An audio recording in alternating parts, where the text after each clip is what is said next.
Okay, welcome to the deep dive. Today, we're digging into some interesting source material. Yeah, specifically looking at something called a one-person company, or OPC. Exactly. And our mission here is really aimed at you, the listener. If you've been maybe, thinking about starting a business all by yourself, what do these sources tell you about this OPC structure? What's key? Right, so let's start right there. According to the sources, what is an OPC? Well, the core definition seems to be a company formed with just one single member. Yeah, which is different from, the traditional company setups needing at least two people. Right. The sources sort of frame it as a way to give a proper corporate identity to, like, a small trader or consultant, Yeah. basically someone running a one-person economic show. Okay, so it puts a formal structure around that solo effort. Pretty much. So for someone listening thinking this might be for them, the next question from the sources is, well, who can actually set one up? Who's eligible? Okay, yeah, the sources are quite specific here. It has to be a natural person, obviously not a minor, Okay. and they must be an Indian citizen. Now, interestingly, that citizen could be resident in India. Meaning they live there, what, 120 days in the last financial year? Exactly, 120 days or more. Or they could even be a non resident Indian, an NRI. Okay. So we know who, but why? What are the big draws? What benefits do the sources list that make an OPC appealing, especially for a solo operator? This is where it gets interesting for someone going it alone. Our sources mention that having this formal, sort of organized structure, it can open doors. Doors out, like with banks. Yeah, exactly. More favorable banking, maybe financial facilities compared to just being, say, a sole proprietor. Okay, that makes sense. And crucially, it makes you eligible for the government's Startup India initiative. Oh, that's potentially huge, right? Lots of support there. Definitely a big advantage. Plus, there's credibility. Ah, right. The sources suggest having that OPC label can, build confidence with suppliers, with customers. And it's simple. The director and the owner, the shareholder, can be the same person.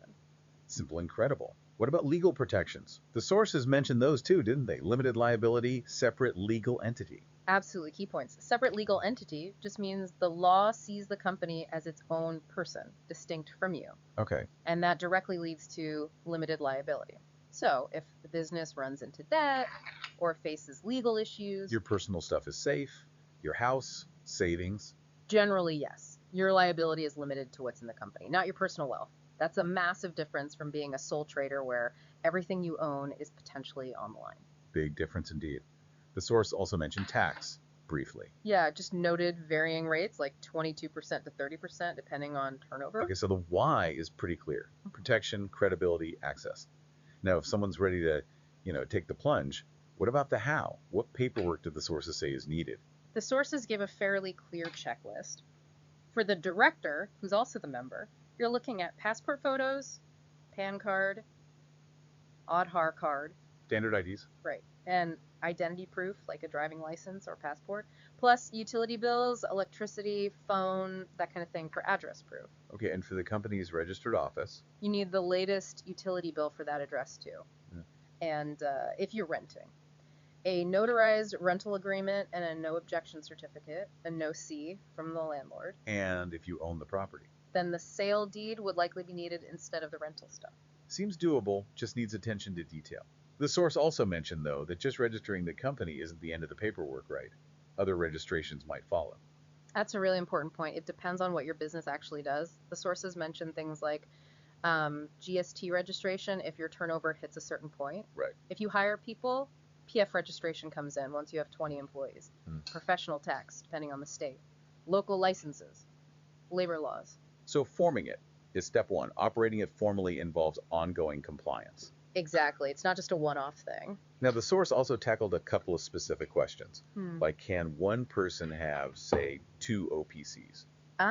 Interesting point in the sources. There's a specific limit. You can only be the member of one OPC at a time. Only one. But you can be appointed as the nominee for a different OPC. Okay. What you can't do is be both the member and the nominee for more than one OPC simultaneously. Got it. Limits involvement. And speaking of nominees, is appointing one required? Yes, the source is very clear on that. Appointing a nominee is mandatory when you form an OPC. Mandatory. Okay. Any other major restrictions the sources highlight? Yeah, a few key ones. OPCs can't get into NBFC related activities, basically, acting like finance companies, taking deposits, lending money in that way. No finance business. Right. And they can't buy or invest in securities like shares of other companies in the OPC's name. The member can do that personally, but not the company itself. And they can only issue shares to their one member. No bringing in other shareholders while it's an OPC. Okay, so let's try and wrap this up. For someone considering this path, our sources basically paint the OPC as a structured route for a solo entrepreneur. Mm-hmm. You get that corporate identity, the huge benefit of limited liability protecting your personal assets, and a simplified structure. Yeah, owner and director are the same. But it comes with clear rules.